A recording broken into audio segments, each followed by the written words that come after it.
مشاهدينا ميسة هذا الأسبوع نالت المرتبة الأولى، وكاظم الساهر ضيفنا للمرة الأولى في نجم الخليج. الاثنين بيقدموا لنا أحلى ديو إن شاء الله لأغنية جدا جميلة، خلونا نسمعها منهم هم الاثنين.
أثار الزعل حلو بشكل، كل يوم راح أزعل.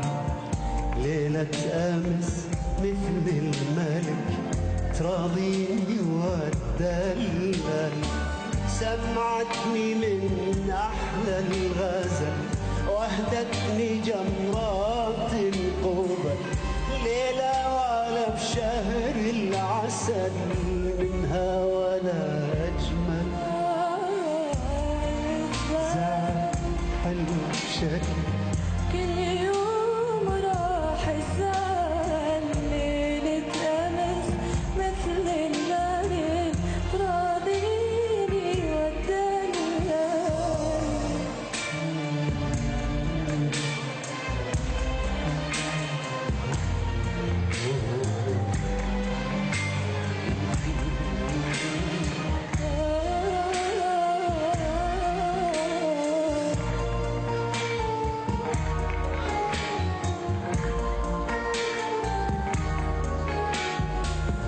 تخفى على هذا الحضن تتمايل وتشكيلي، ودمع الدلع فوق الجفن ما بللت منديلي. خليني مرة بالسنة أعيش الطفولة والدلع، أتدلل شوية أنا وهي اللي تتوسل. أثار الزعل حلو بشكل، كل يوم حلو الزعل. ليلة أمس مثل الملك تراضيني وتدلل.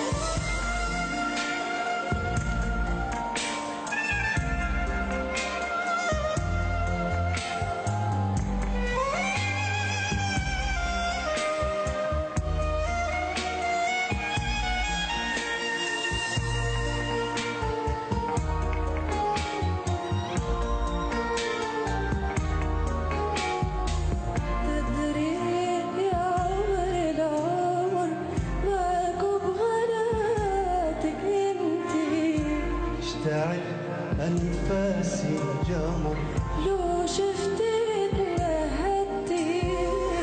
تدري يا عمر العمر ماكو بغلاتك انتي. تشتعل أنفاسي جمر لو شفتك لهدي. روحي لك صحتي بأحلى الدلال مدلل. أحلف أبد ما زعلك التوبة راح عقل. أثار الزعل حلو بشكل، كل يوم راح الزعل. ليلة أمس مثل الملك أضيني وأدلل.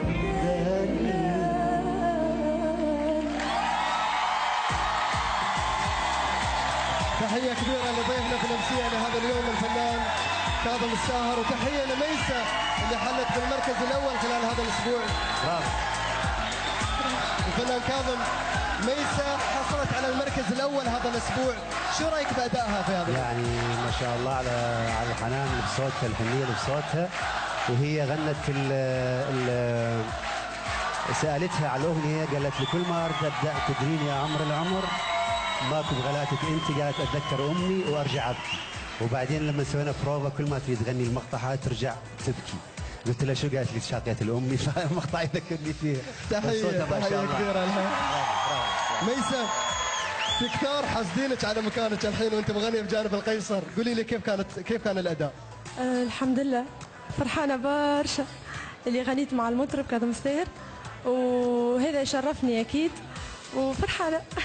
وفرحانه غنت امام الفنانين الرائعين اللي أكيد أكيد. الفنان كاظم الساهر حليت ضيفنا لاول مره في نجم الخليج، شو تقول عن هذا البرنامج وشو تقول للجنه التحكيم؟ يعني اولا انه فعلا الشكر كيف عديتوا هذا البرنامج، وكيف كيف وصلتوه للناس، وكيف خليتوا الشباب المبدعين يتنافسوا مع بعضهم ويتسابقوا من اجل حتى يفرحون الحلوين الجمهور بكل مكان.